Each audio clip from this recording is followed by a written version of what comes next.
제시를 해야죠.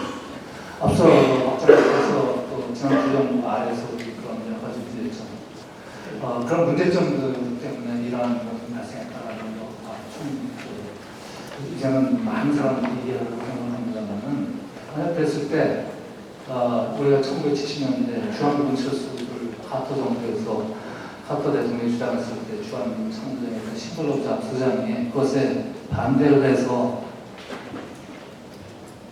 옷을 벗게 되었던 그러한 자신감 있는 군사 전문가, 정보 판단 전문가로서의 행동을 했는가에 대해서도 좀 반성을 할 필요가 있다라고 생각합니다. 그런 자유민주주의 체제에서 미국 또는 다른 나라에서도 군부 직업 전문가, 안보 전문가로서의 군부가 정치적 결정자들의 영향을 받습니다. 최근도 그렇고 그렇지만은 그러한 것들 직업 전문가로서의 자기 임무를 정말 제대로 수행하고 있다는 각오를 가지고 최종 결정자에게 자신 있게 도전할 수 있는 즉 직업 전문가로서의 안보 전문가로서의 그런 행동을 해왔는가에 대한 반성도 필요하다라는 생각이 듭니다. 그래서 북한이 이제 정책 판단에서 앞으로 이 사건을 계기로 계속해서 북한은 이러한 태세를 낮추지 않을 것이라고 생각을 합니다. 북한은 공세적 자기들이 자랑하는 맞받아 나가기 공격 외교 또는 공격 전략 이 우리의 군사 전략이기도 하고 외교 전략이기도 하고 바로 지난 20년 동안 90년대 초반 북핵 문제가 발생한 이후 지금까지 북한의 행동을 우리가 살펴보면 그러한 북한의 공격 전략은 전혀 변하지 않았다. 우리가 때때로 제네바 합의고 핵 협상도 하고 하는 데서 약간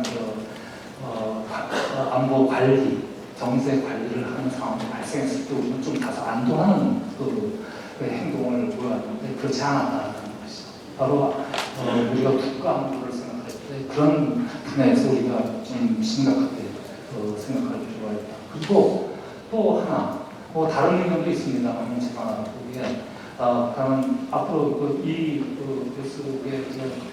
뉴스에 그려놓지 못했지만은 보완될 나중에 이제 보완된 논문에는 여러 가지 얘기가 들어있으라고 생각합니다만은 북한이 현 정세가 안정적이지 못하다는 것이죠. 그래서 더욱이 국방위원회 중심이 위기관리 체제를 계속할 것이고 그런 측면에서 공세적인 군사적 태세는 계속할 것이다 라는 것이고 그런 측면에서 그러한 안보 대비태세, 국방 대비태세, 제도 개혁 또는 투자 이런 점을 우리가 준비를 해야 된다는 생각이 듭니다. 대응 전략입니다. 이 글에서는 대응 전략 있습니다만은 사실 기본 전략에 의해서 군사적 대치 관계에서 상대방을 억제하고 또 상대방으로부터의 힘목을 유인하는 전략을 여러분들도 다 아시겠습니다만 강원 양면 전략이 있을 수가 있습니다. 그런데 우리가 두 정권, 김대중 노무현 정권을 비판할 때 그런 전략적에 있어서 햇볕 정책 또는 개입 정책 통한 얘기하는데 개입 정책, 인게이지먼트 얘기를 하면서 사실 김대중 노무현 정부에서 얘기한 인게이지먼트 정책, 포용 정책은 제대로 된 인게이지먼트 정책이 아니죠. 인게이지먼트 정책은 채찍과 당근이 같이 가는 정책.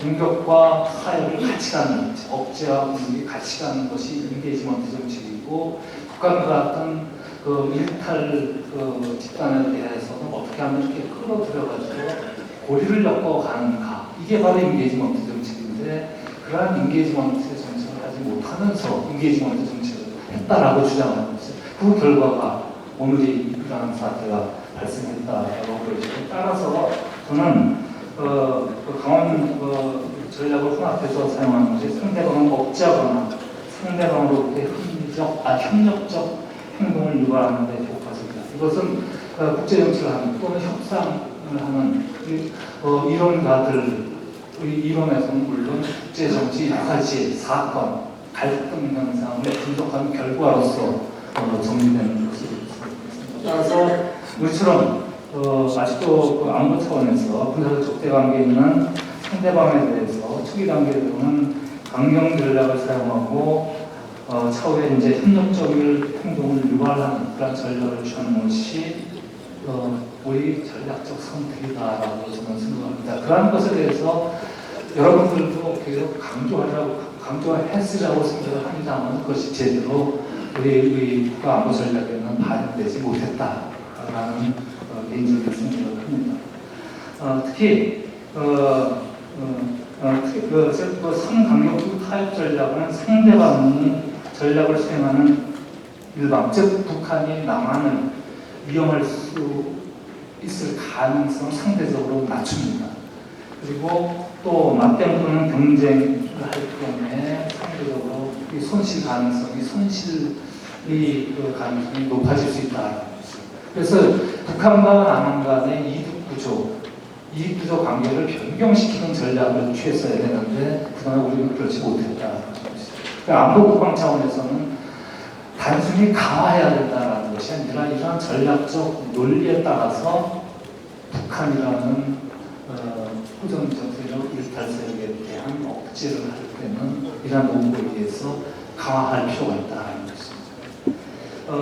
이러한 전략의 핵심은 적대적 상대방에게 보상과 손실을 명확하게 보여줌으로써 상호성, 상적 행동을 유발하게 할 수 있는 응보 전략입니다. 그래서 제가 군사안보 차원, 남북관계 차원, 국제적 차원, 대남북 전략 대응 차원에서 몇 가지 원칙 전략 세부 말씀드리면 군사안보 문제에 대해서는 엄격한 현실주의를 적용해야 합니다. 군사안보 문제에 대한 북한의 태도 전환을 위한 제1위 수단은 남북관계에서의 전략적 엄격성과 단호함을 유지하는 것입니다. 이번 사태 발생 이후 대통령에서 유지한 최고 정책 결정권자로서의 단호한 태도 유지는 매우 잘 되는 방향이다라고 생각합니다. 네, 북한의 일방적인 기대를 충족시키는 거래는 특히 군사안보 문제에 대한 북한이 대남 태도 변화를 유인하기 어려우므로 남북 관계에서 거래 관계에서는 서로의 필요를 일정한 정도로 충족시켜주는 상호주의가 필요합니다. 전략적으로 남북 간 거래 행위에서 상호성을 쌓기 위해서는 축차적이고 점진적인 상호주의 전략을 수행을 합니다. 그게 군사안보 전략에서 이제 구체적인 대응 방안을 우리가 논리적으로 합리화시키고 이러한 전략에 의해서 필요하다 할 때 이런 군사안보 전략 차원의 전략적 지침으로 활용할 수 있다고 생각합니다. 남북관계 차원입니다.